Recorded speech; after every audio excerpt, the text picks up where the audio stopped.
ये है कतर, जो कि अराबियन पेनिनसुला में मौजूद एक छोटा सा मुल्क जिसका रकबा महज 11,000 स्क्वायर किलोमीटर्स है, जो कि आज दुनिया की one of the richest countries में से एक है। कतर की जीडीपी पर कैपिटा करीब $82,000 है, जो कि इससे 200 गुना बड़े मुल्क सऊदी अरब की जीडीपी पर कैपिटा से भी दुगनी है। सिर्फ ये ही नहीं, बल्कि इसने जापान, चाइना, यूएस और यूएई जैसी बड़ी इकोनॉमीज को भी पीछे छोड़ा है। लेकिन आखिर कतर ने ऐसा क्या किया जिससे आज वो दुनिया के अमीर तरीन मुल्कों में से एक है, और कतर का फ्यूचर क्या है? क्या कतर हमेशा ऐसा ही अमीर मुल्क रहेगा? ये सब जानेंगे इन्फोस्पोर्ट टीवी की इस वीडियो में, तो इस वीडियो में आखिर तक बने रहिए। कतर को समझने के लिए हमें सबसे पहले उसकी हिस्ट्री जाननी होगी। ये बात है साल 1915 की, जब पहली आलमी जंग ने दुनिया की छोटी बड़ी सभी कंट्रीज को परेशानी में डाल दिया था। उन्हीं मुल्कों में से एक था कतर, जिसे अपनी सेफ्टी सताने लगी थी।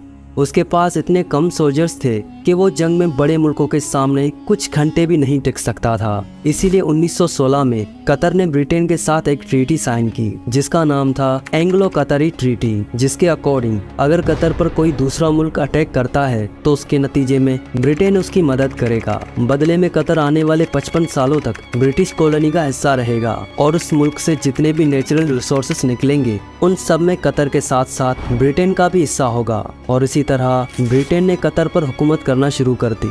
उस वक्त कतर में तरक्की के नाम पर सिवाय मोतियों के कारोबार के और कुछ भी न था, लेकिन आगे चलकर कतर की किस्मत बदलने वाली थी। जनवरी 1940 ये वो साल था जब कतर में पहली बार तेल की दरियाफ्त हुई, और आगे चलकर 1960 में कतर ने ऑयल निकालना और दूसरे मुल्कों को अपना ऑयल बेचना शुरू कर दिया। इससे कतर में हालात आहिस्ता आहिस्ता सुधरने लगे, लेकिन वो सुधार सिर्फ इतना ही था कि वहाँ के लोग अब अपने लिए सिर्फ 2 वक्त की रोटी का इंतजाम कर लेते थे। आगे वक्त गुजरता गया और साल आया 1970, जब कतर में दुनिया का सबसे बड़ा नेचुरल गैस फील्ड डिस्कवर हुआ। लेकिन ये डिस्कवरी उस वक्त तक कतर के लिए कुछ खास फायदेमंद साबित नहीं हुई, क्योंकि तब इस गैस को दूसरी कंट्रीज तक पहुंचाने के लिए कतर के पास कोई रिसोर्सेस मौजूद नहीं थे। दरअसल उस वक्त गैस को ट्रांसफर करने के लिए एक लंबी पाइपलाइन का इस्तेमाल किया जाता था, जिसके जरिए सिर्फ आसपास के मुल्कों में ही गैस पहुंचाई जा सकती थी, जबकि दूर मुल्कों तक गैस को भेजना कतर के बस में नहीं था। साल 1971 जब कतर ब्रिटेन से आज़ाद हुआ, लेकिन उस टाइम ब्रिटेन ने कतर का सिस्टम सऊदी अरब के हाथों में दे दिया, और अब कतर के हर फैसले में उनके पड़ोसी मुल्क सऊदी अरब का बड़ा इन्फ्लुएंस रहता था। हर छोटा बड़ा फैसला सऊदी अरब की ही मर्जी से लिया जाता था।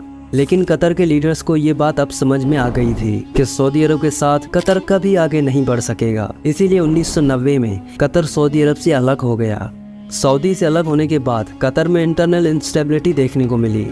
दरअसल शेख खलीफा बिन हमाद अल थानी के काम करने के तरीके से उनके बेटे हमाद बिन खलीफा अल थानी खुश नहीं थे। उनको लगता था कि कतर सिर्फ तेल बेचकर कभी भी डेवलप्ड कंट्री नहीं बन पाएगा। इसीलिए साल 1995 में उन्होंने अपने वालिद के हाथों से हुकूमत छीनकर अपने हाथों में ले ली।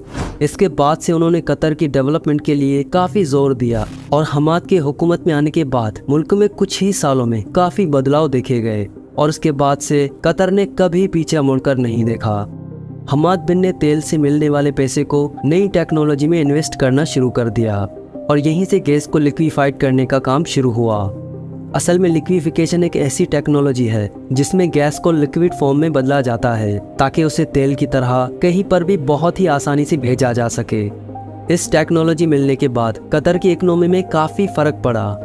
कतर अब सिर्फ तेल ही नहीं बल्कि नेचुरल गैस को भी पूरी दुनिया में भेजने लगा था। इससे कतर की इकोनॉमी डबल हो गई, और इस तरह से मोतियों का कारोबार करने वाला मुल्क अब तेल और गैस का भी एक बहुत बड़ा कारोबारी मुल्क बन गया। आज कतर दुनिया में लिक्विफाइड नेचुरल गैस का सबसे बड़ा एक्सपोर्टर है। पूरी दुनिया में इस्तेमाल होने वाली 30% एलएनजी की पैदावार कतर में होती है, और ये रशिया और ईरान के बाद नेचुरल गैस प्रोड्यूस करने वाला तीसरा सबसे बड़ा कंट्री बन गया है।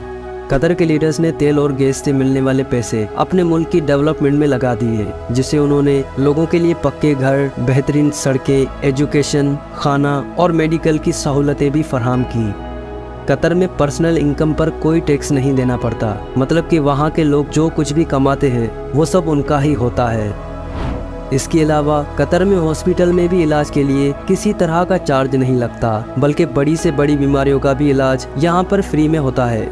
यहाँ पर एजुकेशन के साथ साथ गवर्नमेंट बिजली और गैस भी फ्री में देती है और हमारे यहाँ बिजली बिल्स गैस बिल्स पे करने के बावजूद भी 12-12 घंटे लोड शेडिंग होती है। दूसरी तरफ कतर वाहिद एक ऐसा मुल्क है जो सारी सहूलतें अपने लोगों को मुफ्त में दे रहा है और यही वजह है कि सिंगापुर के बाद दुनिया के सबसे ज़्यादा बिलियनर्स कतर में हैं।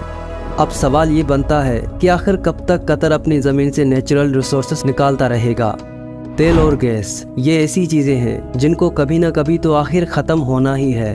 अगर कतर में नेचुरल रिसोर्सेस ख़त्म हो गए तो मुल्क का सारा इंफ्रास्ट्रक्चर फेल हो जाएगा और कतर वापस से भुखमरी और गरीबी का शिकार हो जाएगा।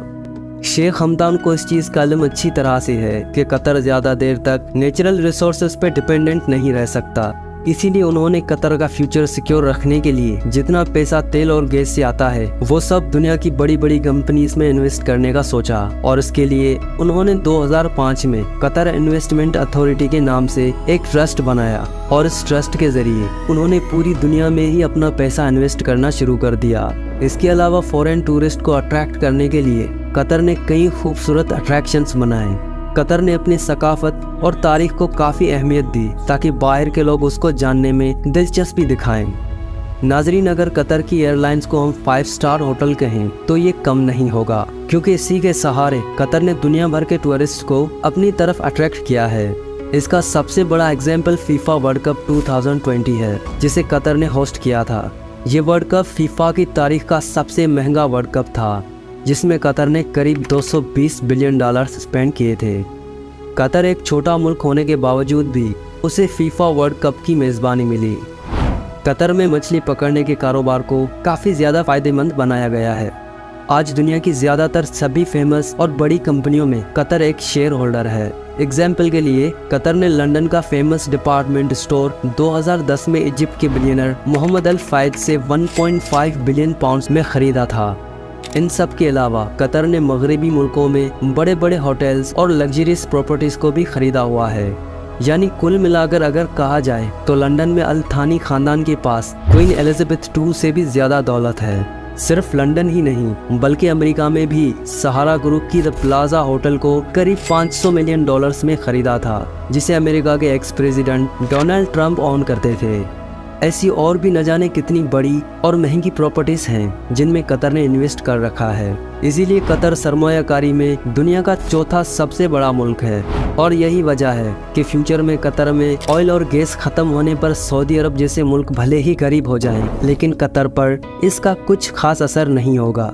नाज़रीन, सऊदी अरब इसलिए भी आगे चलकर गरीब हो सकता है क्योंकि एक्सपर्ट्स के अकॉर्डिंग अगली कुछ दिहाइयों में सऊदी अरब का सारा ऑयल पूरी तरह से खत्म हो जाएगा, लेकिन गैस के लिए ऐसी कोई भी प्रेडिक्शन नहीं है। यानी सऊदी अरब जहां ऑयल पर डिपेंडेंट है, वहीं कतर के पास आज दुनिया की सबसे ज्यादा गैस मौजूद है, जो कि कतर के लिए एक प्लस पॉइंट साबित होती है। तो आई होप कि ये वीडियो आपको पसंद आई होगी। अगर इस वीडियो से आपको थोड़ी सी भी इन्फॉर्मेशन मिली हो तो इस वीडियो को लाइक कर देना और मज़ीद ऐसी इन्फॉर्मेटिव वीडियोस देखने के लिए हमारे चैनल को सब्सक्राइब ज़रूर कर देना। तो मिलते हैं किसी और वीडियो में, तब तक अपना बहुत सारा ख्याल रखना। अल्लाह हाफिज़।